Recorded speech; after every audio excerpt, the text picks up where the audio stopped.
पिंपरी चिंचवड शहरातील वैष्णवी हगवणे यांच्या संशयास्पद मृत्यूच्या प्रकरणाने संपूर्ण महाराष्ट्र हादरून सोडला। ही घटना केवळ एका कुटुंबाचे दुःख नाही तर महिलांवरील अत्याचारांविरुद्ध गंभीर प्रश्न उपस्थित करणारी। नमस्कार, मी प्रिया आणि तुम्ही पाहत आहात स्टार महाराष्ट्र न्यूज। 16 मे 2025 रोजी वैष्णवी हगवणे हिचा मृतदेह तिच्या राहत्या घरी आढळून आला। प्रथम दर्शनीने ही आत्महत्या असल्याचा संशय व्यक्त केला, मात्र पुढील तपासात आणि शवविच्छेदनाच्या अहवालानंतर या प्रकरणात मोठा ट्विस्ट आला। अहवालानुसार वैष्णवीच्या शरीरावर जबर मारहाणीचे स्पष्ट खुणा आढळल्या, ज्यामुळे आत्महत्येचा दावा फेटाळून हत्येचा संशय बळावला।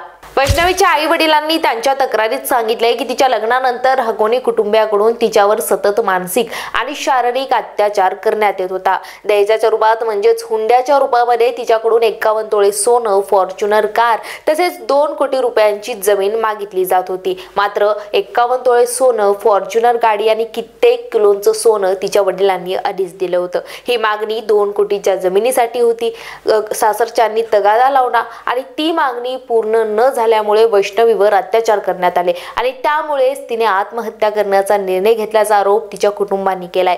वैष्णवीच्या मृत्यूनंतर तिच्या 9 महिन्यांच्या मुलीबाबत देखील प्रश्न निर्माण झाला।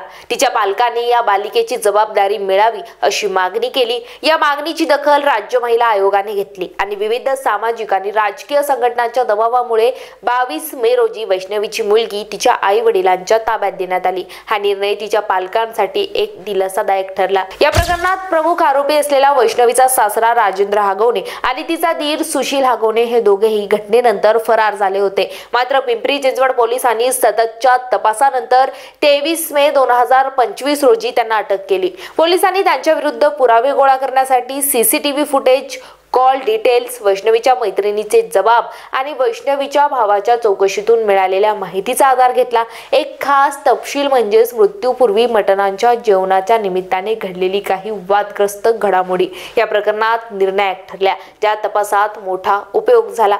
खरं तर पोलिसांचा असा दावा आहे की फॉरेन्सिक तपासणी, व्हॉट्सअप चॅट्स आणि कॉल्स मधून मिळालेल्या माहितीमुळे आरोपीची भूमिकेवर प्रकाश टाकण्यात आला। वैष्णवीने तिच्या काही मैत्रिणीशी आणि भावंडाशी शेवटच्या काळात बोलताना हे संवाद साधले, त्यातून तिच्या मानसिक अवस्थेचा आणि तिला दिला जाणारा त्रास स्पष्टपणे समोर आला।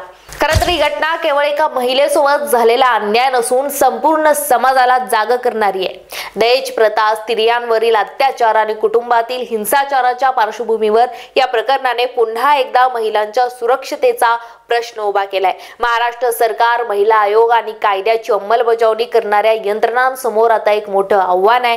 दोषींना कठोर शिक्षा देऊन अशा घटनांना पुन्हा घडून न देणे ही एक सरकार समोर आता एक मोठं आव्हान आहे। सोबतच वैष्णवीच्या मृत्यूमुळे तिच्या कुटुंबावर दुःखाचा डोंगर कोसळला असला तरी न्यायासाठी सुरू असलेला लढा अनेक महिलांसाठी प्रेरणा ठरू शकतो। समाजाने या प्रकरणातून शिकून महिलांवरील अन्यायाविरुद्ध अधिक जागरूक होण्याची आता गरज आहे।